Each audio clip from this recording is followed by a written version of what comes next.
God is liefde is so maklik vir die wêreld om te sê en dan begin hulle liefde inkleer op verskillende maniere. Want hy het homself in ons kom plaas. Wat beteken, waar ook al ons is Heilige Gees. Is dit in hierdie storms wat God ons verhewe sodat hy verheerlik word.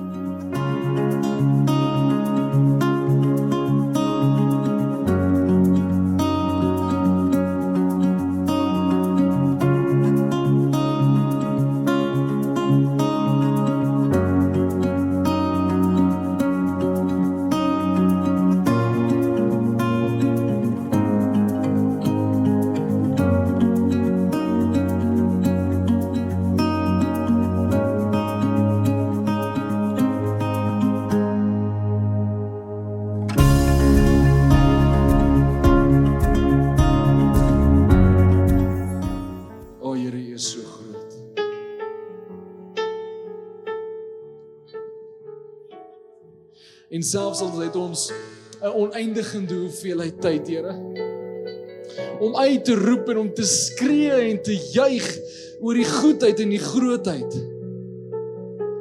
sal ons nog elke keer 'n dag kort wees om ten volle te beskryf hoe groot en hoe vol majesteit U is. Want daar is niemand soos U nie. Dis nie vir die naam van Mohammed dat die oseane uitroep nie. Dis nie vir die naam van Boeddha dat die berge neerval nie.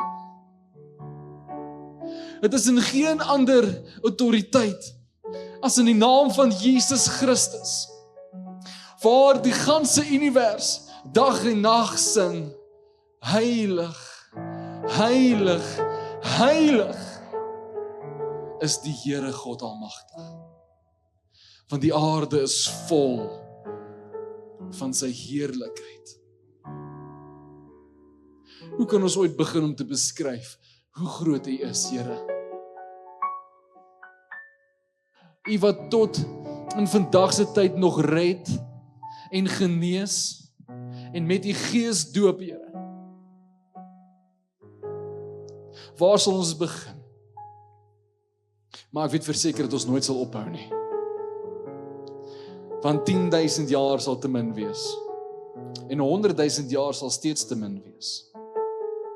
Want eendag in die ewigheid saam met U, Here, lig ons hande op en ons juig oor die redding wat U vir ons gee. U is so groot, Jesus. Ons bid vanaand dat U vir pastoor Edward sal kom seën, Here. Kom raak hom aan, Here. Kom beklee hom met die mantel van U heerlikheid. Kom beklee hom met U koningskap, Here. En waar die woord nou gaan geopen word, Here, mag hy spreek dit wat daar staan. As a dying man preaching to dying people, mag hy vanaand so ernstig wees oor U woord, Here. En mag ons dit so aanvaar en U loof en U prys vir dit wat U vir ons vanaand leer deur pastoor Edward. Neem oor, Heilige Gees. Hierdie diens behoort volkome aan U. Ons is lief vir U, Jesus Christus, redder van ons harte. En ons almal sê, Amen en Amen. Ons onderwerp is my so, dis eintlik so vreugdevolle onderwerp, maar dit het soveel gewig, hierdie konsep van geen skuld en geen afstand. Ek wil vanaand begin, 'n bietjie anders, ek wil begin met 'n skriflesing, en ek lees vir ons die hoofstuk wat ons vanaand op gaan fokus, is Romeine 5. Ek lees vir ons die eerste 5 versies. God het ons dan nou vrygespreek deurdat ons glo. Daarom is daar nou vrede tussen ons en God, deur ons Here Jesus Christus. Deur hom het ons in die geloof ook die vrye toegang verkry tot hierdie genade waarin ons nou vas staan. En ons verheug ons ook in die hoop om deel te hê aan die heerlikheid van God. Dit is egter nie al nie, ons verheug ons ook in die swaar kry, want ons weet, swaar kry kweek volharding, en volharding kweek egtheid van geloof, en egtheid van geloof kweek hoop. En die hoop beskaam nie, want God het sy liefde in ons harte uitgestort deur die Heilige Gees wat hy aan ons gegee het. Dis eintlik so 'n kosbare ding wat ons hier leer, maar waar dit alles begin, is die genade van God. En dis iets wat ons eintlik so vinnig van vergeet, dat dit so onverdiend is. Dat hierdie genade van God so groot ding is wat God vir ons kom gee het in sy seun Jesus Christus. Maar God was nog altyd genadig eintlik gewees. Dis deel van sy natuur, dis wie hy is. Selfs in die begin, as ons almal teruggaan na Genesis toe Adam en Eva gemaak was dit hierdie spesiale gebeurtenis. Want ek weet nie van jou nie, ek het nog nie verby 'n hond geloop laat hy met my begin praat nie.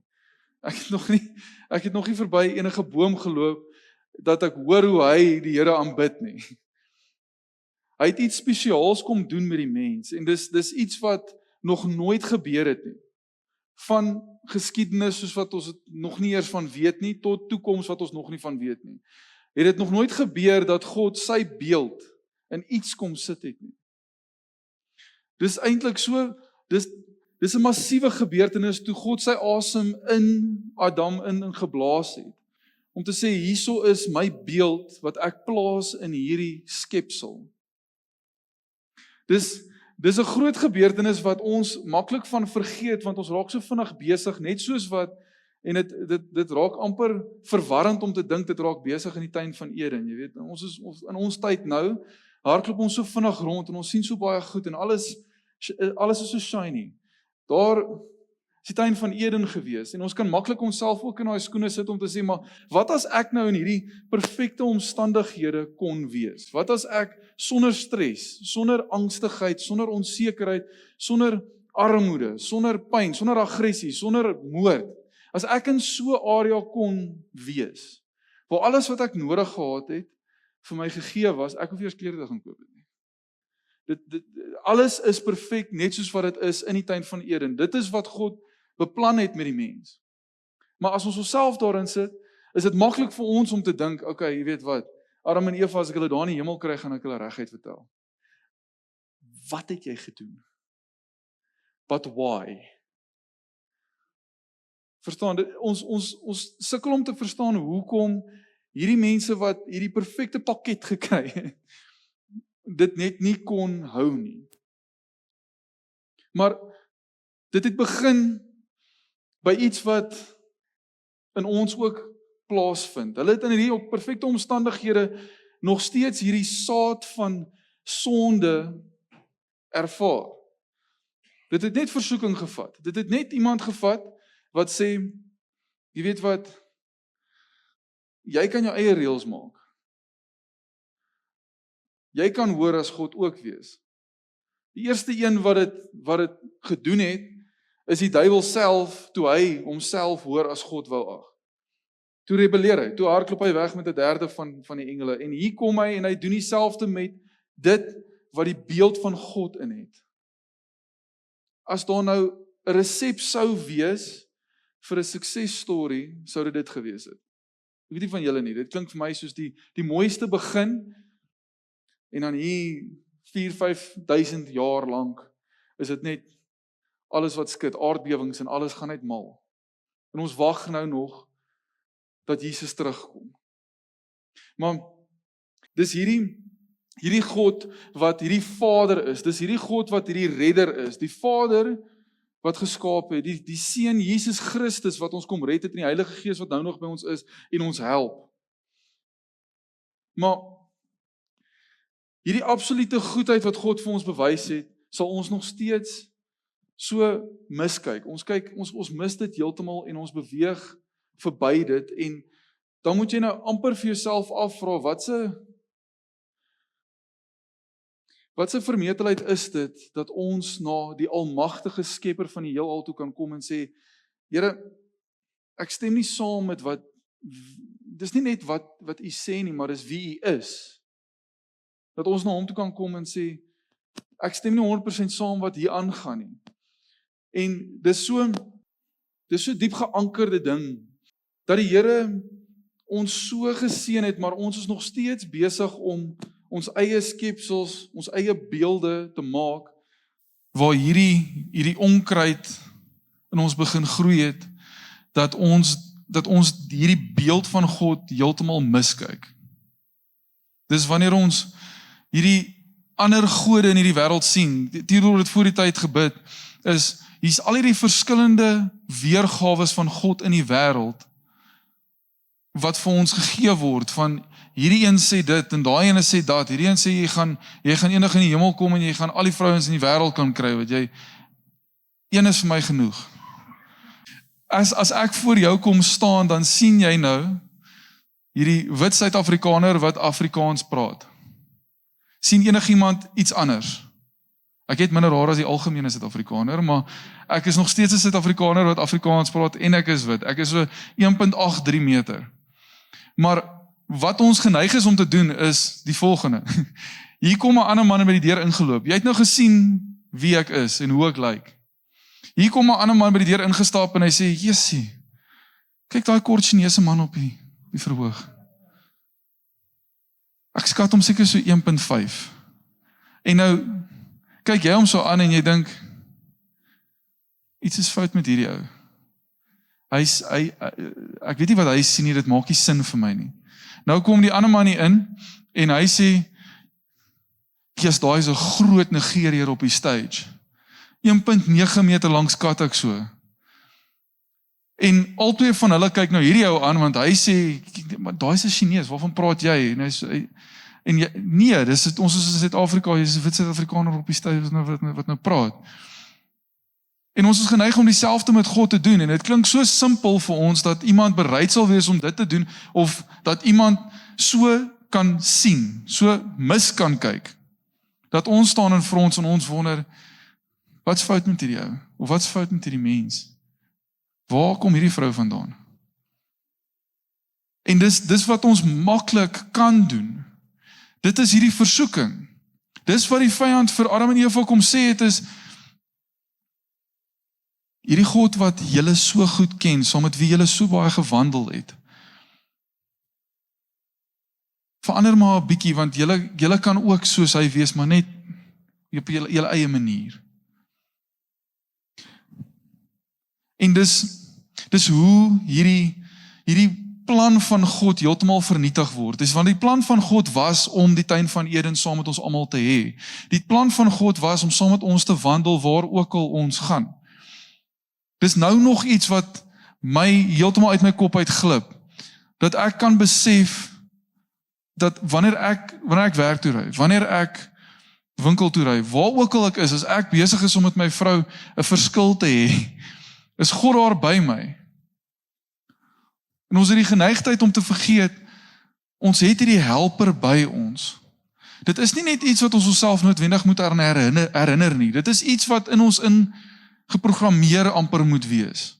Want soos ons gelees het in Romeine 5, is dit dat die Heilige Gees is in ons, en hy's besig om die liefde van God in ons harte uit te stort, en dit lei tot hierdie hoop, wat enige omstandighede, wat op ons pad kom, kan gebruik om God te verheerlik.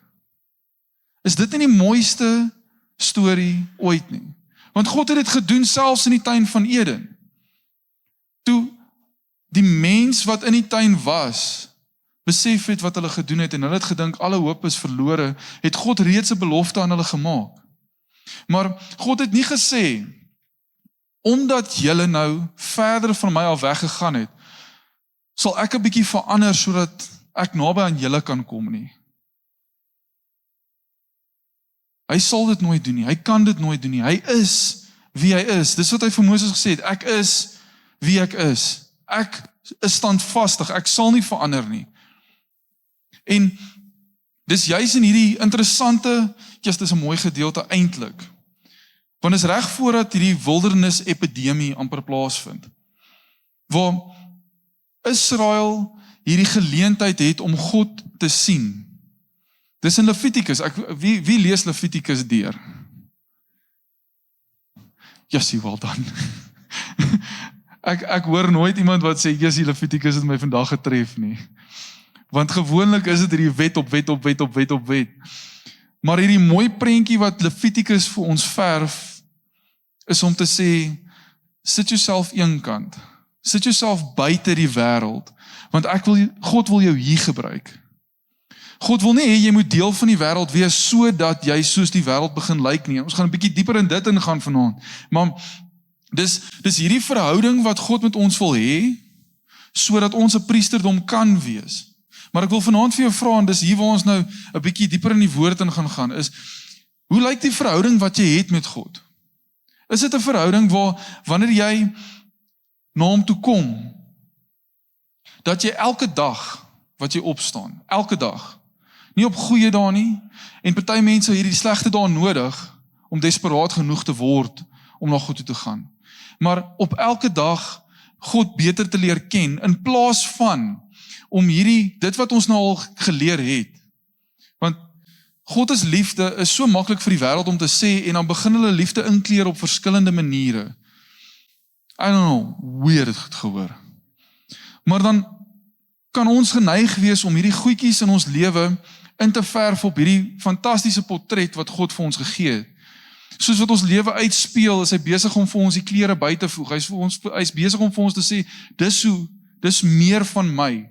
Dis hoe ek jou nader in hierdie tye, in hierdie oomblikke. Dis hoe jy na my toe kan kom. Maar dan sit ons met hierdie verfkwas wat ons hier agter ons agterste sakkie uithaal, en ons begin 'n kwas gebruik wat buite God se plan. Ons begin klere byvoeg wat nie God se klere is nie. Is ons verhouding 'n tipe verhouding waar ons eerstens bo enigiets anders by God wil wees en van daar af wil leef? Want ek het dit nou al te veel gedoen. Waar ek begin by God op sekere dae. Op ander dae, dan begin ek by iets anders, en soos wat ek aanbeweeg, glo ek maar net en hoop ek maar net, God doen wel keer goed wat ek besig is om te beplan, om te doen en toe te laat in my lewe. En naderhand sal ek teruggaan. En dan sal ek sal dan begin wonder, okay, maar is hierdie wat God wil hê? Nie vir my nie. Want ons is maklik om dit ook te vra, maar wat wil God hê? Eerste. En van daar af te beweeg om te sê, Jessie, as ek hierdie pad saam met God loop, soos wat Adam en Eva in die tuin van Eden kon, hoe mooi gaan die storie dan wees? Of is dit 'n verhouding waar ons bereid is om te verander? Is dit 'n verhouding waar ons aankom en ons besef, daar's iets wat hierdie persoon seer maak? Daar's iets wat hierdie persoon hartseer maak, daar's iets wat hierdie persoon verder van my afstoot, omdat ek dit deel van my maak. Of is ons in hierdie verhouding waar ons bereid is om te sê, ek het God eerste geplaas. Ek maak nie net lysies, sit dit op die tafel neer, of lees dit selfs deur party dae, en dan gaan ek aan met my dag en ek praat nie weer terug met hierdie persoon wat my meer lief het as wat ek ooit kan dink nie. En dis hier waar ons in Levitikus kom, almal se gunsteling boek. En ek lees vir ons in hoofstuk 9 en 10, maar ek gaan so 'n pause tussenin hê. Levitikus 9 vers 22 tot 24 lees ek vir ons. Nadat Aaron die sondeoffer, die brandoffer en die maaltydoffers gebring het, het hy sy hande na die volk toe uitgesteek en hulle geseën. Hy het van die altaar afgeklim en saam met Moses in die tent van ontmoeting ingegaan. Toe hulle uitkom, het hulle die volk geseën. En hier is die groot gedeelte van hierdie storie. Die magtige teenwoordigheid van die Here is toe aan die hele volk openbaar. Vuur wat van die Here gekom het die oorblyfsels van die brandoffer en die vetstukke op die altaar weggebrand. Toe die volk dit sien, was daar uitroepe van blydskap en het almal op hulle knieë geval. Dis duisende mense. God weet wat gaan gebeur en God weet obviously wat gebeur het. Duisende mense wat God so sien dat hierdie prosedures wat hulle in plek moes kry om hulle self rein te kry sodat hulle in sy teenwoordigheid kan wees, Dit vergaan soms, dit verbrand net soos wat sy teenwoordigheid net manifesteer. Dat hierdie mense val op hulle knieë. En God sê vir hierdie volk, ek het julle gekies, ek het julle eenkant gesit sodat julle dit kan geniet. Sodat julle meer van my kan sien en nader aan my kan kom, sodat nie net julle nie, want dis een van die mooiste prentjies vir my van die Ou Testament, is God het nog steeds hierdie Israeliete geroep om 'n priesterdom te wees, sodat die res van die wêreld deel kan word. Maar nie op hulle eie termes nie, op God se termes, want hy gaan nie verander nie, hy is heilig. En dis hier seker een van die mees konfronterende gedeeltes in die Bybel vir my. Hierdie week sit ek met my vrou en ons begin praat en hierdie gedeelte val in my hart en ek besef net,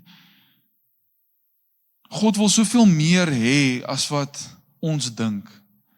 Nie omdat hy besitlik wil wees nie, dis omdat hy liefde is.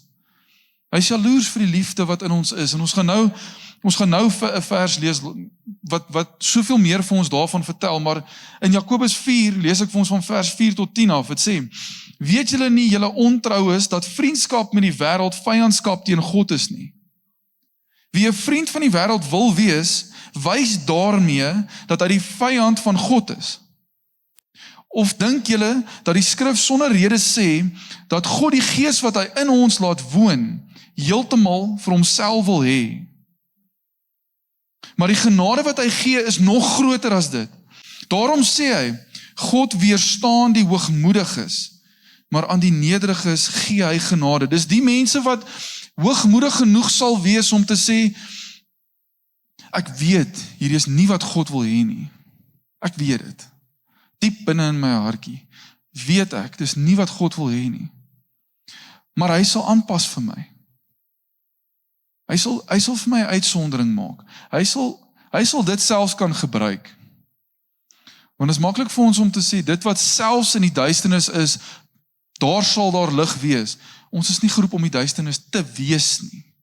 Ons is geroep om lig in die duisternis te wees. Dit beteken nie jy word deel van die duisternis nie.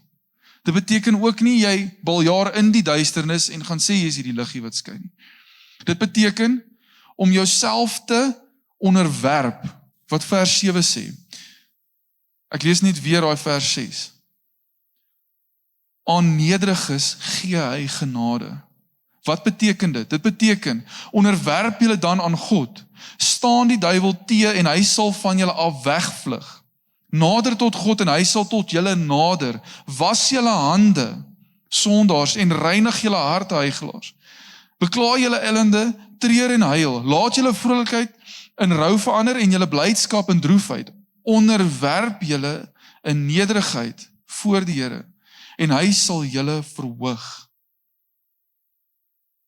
Dis in hierdie verhouding wat God met ons wil hê, waar hy nooit sal verander nie. Want hy weet, en ons weet, hy is goed, en hy is die enigste een wat regtig goed is.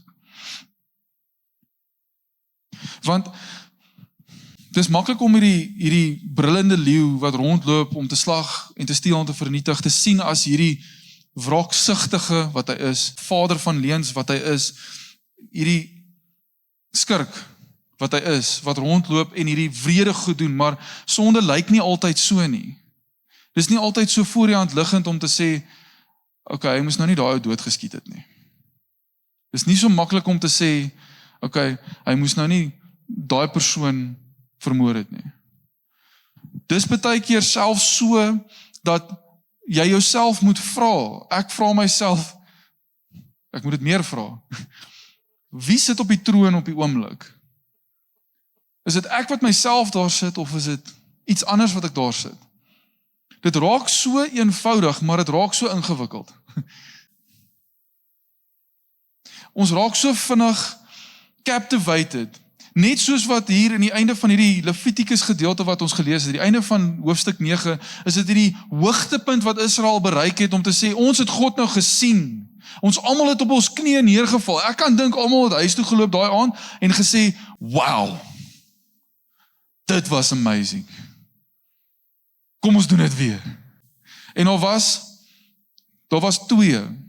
Sien, Aaron en sy seuns was aangestel as priesters om in hierdie tent van ontmoeting vir die volk in te tree. Dit was hierdie stam se rol gewees, die stam van Levi. Maar 2 van hierdie seuns het gesê, jy weet wat, kom ons gaan doen dit sommer op ons eie manier. Ons het alles gekry wat ons nodig het. Ons weet presies wat om te doen om na God toe te gaan. Ons weet presies wat om te doen sodat ons kan. Want hierdie is een van die mooiste, maar ook die skerigste dinge is God is heilig. Ons is maklik om te dink dat dis moontlik om hierdie ding in sy teenwoordigheid in te bring, maar dis nie dat God te swak is om dit in te laat nie. Dis nie dat hy te swak is om sonde daar rondom hom te hê en dan ewe skielik moet God onttrek nie. Dis nie hoe dit werk nie. Dit kan nie in sy teenwoordigheid wees nie. Dit is fisies onmoontlik. Dit kan net nie. Dit verbrand, dit verteer, dit vernietig. Die oomblik wat dit oor daai border loop, oor daai lyn loop, dan vergaan dit. Dis wat gebeur as sonde in die teenwoordigheid van God probeer ingaan. En dis 'n harde gedeelte hierdie in Levitikus. In hoofstuk 10 van vers 1 tot 3 af is dit hierdie 2 seuns van Aaron wat sê Nadab en Abihu, seuns van Aaron, het elkeen sy vuurpan gevat en die gloeiende kole daarin gesit. Hulle het wierook daaroor gegooi en dit vir die Here aangebied. Dit was egter ongeoorloofde vuur omdat dit teen die bevel van die Here was. 'n Vuur wat van die Here afgekom het hulle verteer en hulle het gesterf in die teenwoordigheid van die Here. Toe sê Moses vir Aaron, die Here het gesê, wie 'n offer vir my bring, moet besef dat ek heilig is.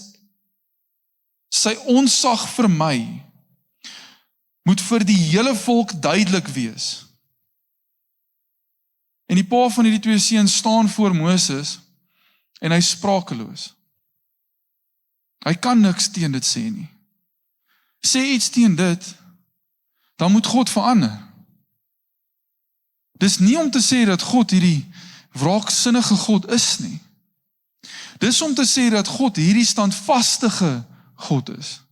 Dis om te sê dat hierdie God wat ons dien is so heilig, dat niks anders as wat heilig is in sy teenwoordigheid kan wees nie. En dis wanneer ons na Jesus kyk, dan sien ons eintlik hierdie ewige toestand. Maar dis in Jesus wat ons hierdie deur het na 'n ewigheid toe wat ons nooit kan verdien nie. Maar tog is dit nog steeds die belangrikste keuse wat ons in ons lewe kan maak. En dit is om Jesus, soos wat hy is, te kies en soos wat hy is, na te streef. Nie tevrede te wees wanneer ons stil staan of wanneer ons by die voordeur staan nie. Want wanneer ons voor daai voordeur staan, is dit so maklik vir ons om ander deure te bou. En na ander deure toe te gaan. Ander goed in ons lewe toe te laat, al is dit net so 'n skreefie van daai deur wat oop is. Dis waar Jesus nie sal wees nie, want dit pas nie by hom nie. Die een deur wat vir ons gegee is die grootste keuse wat ons kan maak, en daar's hierdie gedeelte in Matteus wat so, selfs vir my is dit nog steeds so angsbevangend, dat dit kan gebeur. Ek lees vir ons Matteus 7 vers 21. Nie elkeen wat vir my sê, Here, Here, sal die koninkryk van die hemel ingaan nie, maar net hy wat die wil doen van my Vader wat in die hemel is. Baie sal daardie dag vir my sê, Here, Here, het ons dan nie in die naam gepreek nie, deur die naam bose geeste uitgedryf nie, en deur die naam baie wonders gedoen nie, dan sal ek openlik vir hulle sê, ek het julle nooit geken nie. Gaan weg van my af. Julle wat die wet van God oortree. Julle wat die wet van God, dit wat God vir ons gegee het, sodat ons kan weet hoe ons nader aan hom kan beweeg. Dis genade. Dis grace. Om te weet hoe ons na hierdie almagtige God toe kan gaan. En ons sê, ons hou nie van hierdie manier nie. Dis wat hy sê. Maar dis hoekom Romeine 5 so powerful is. Dis ongelooflik kragtig wat Paulus skryf hier, want wat hy sê is, deur geloof in Jesus, kan ons in hierdie heerlikheid in beweeg. Dit kan ons leefstyl wees, want hy het homself in ons kom plaas. Wat beteken, waar ook al ons is Heilige Gees. As ons self verneder voor Jesus en sê, Here, ek het U nodig, dan is ons besiel met hierdie Heilige Gees wat altyd by ons is. En dis in hierdie moeilikste omstandighede. Dis Romeine 5, waarin ek die so vasgehou het. In 'n tyd van my lewe waar ek het gevas en gebid en ek het gepleit by die Here, dat my pa nie hier moes doodgaan nie. Hierdie kanker moes hom nie gevat het nie.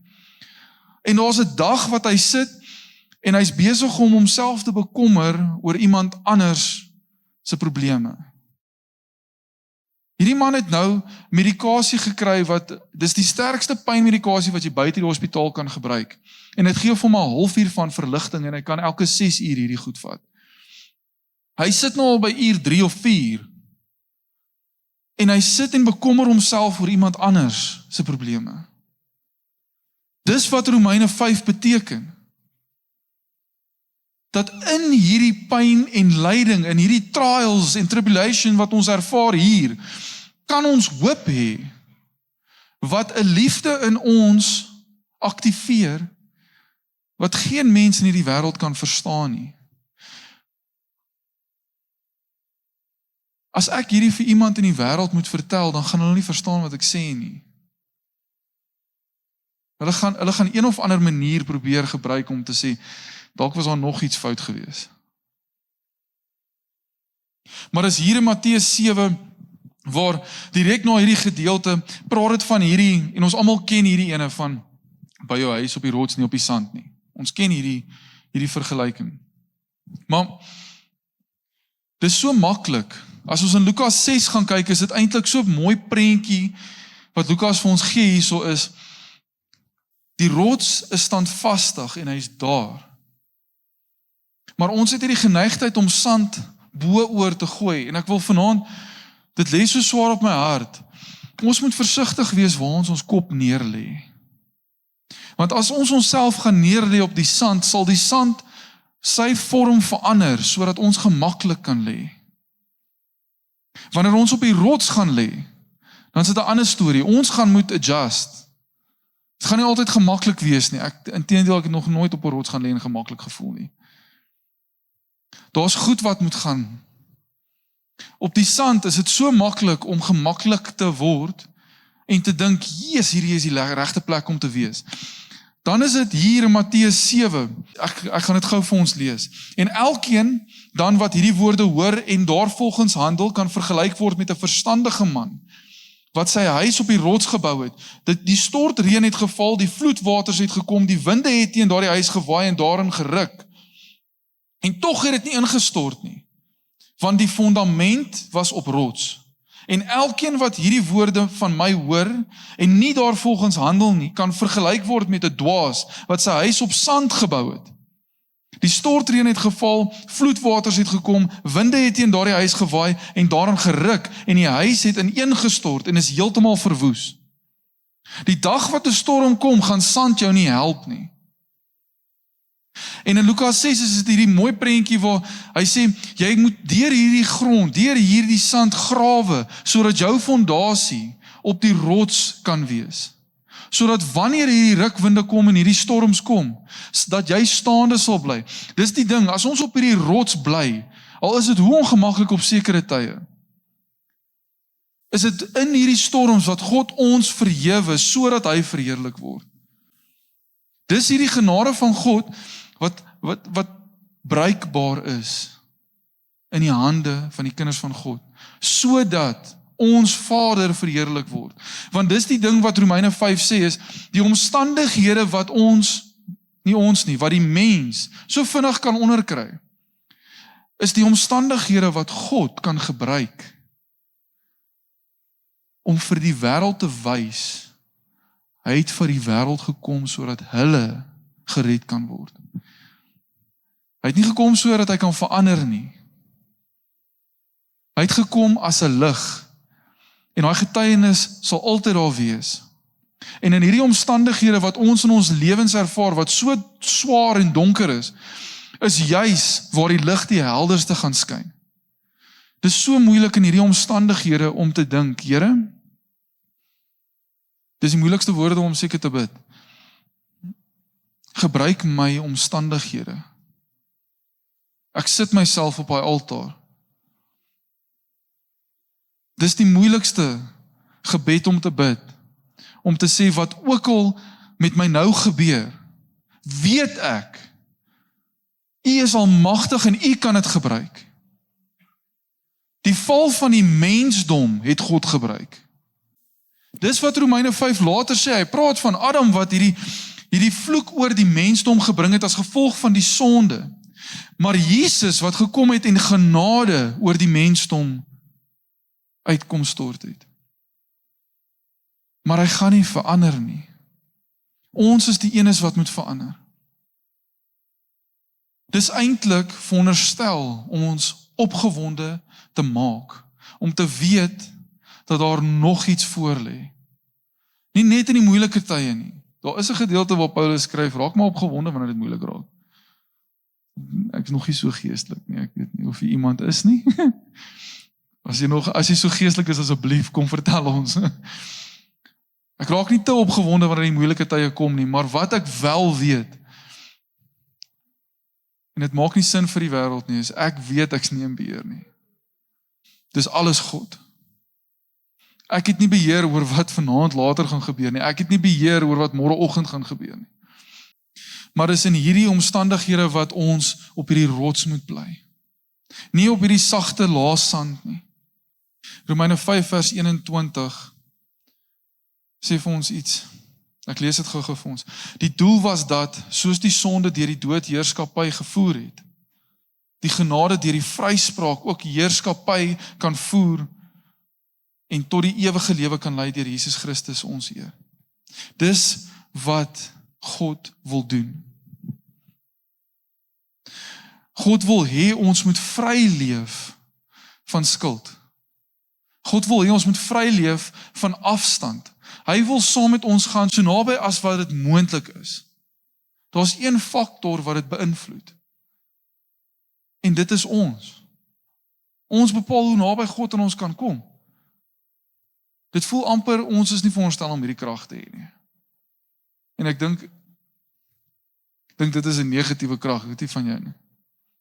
Maar wat God vir ons beplan is om vry te leef in Jesus. Dit is God se plan vir ons. En dis vanaand wat hierdie woord so swaar op my hart gelê het, is om te sê, Romeine 5 is hierdie mooi gedeelte, wat vir ons kom vertel dat geen omstandighede is te groot vir God nie. Maar wanneer ons na die verkeerde Jesus toe gaan, dan mis ons uit op hierdie massiewe belofte. Dit is so maklik vir ons om te vergeet dat hy hier is. Dit is so maklik vir ons om te vergeet, hy is ons beste vriend. Daar's geen omstandighede waar hy nie na ons kan uitreik nie. In sy heiligheid.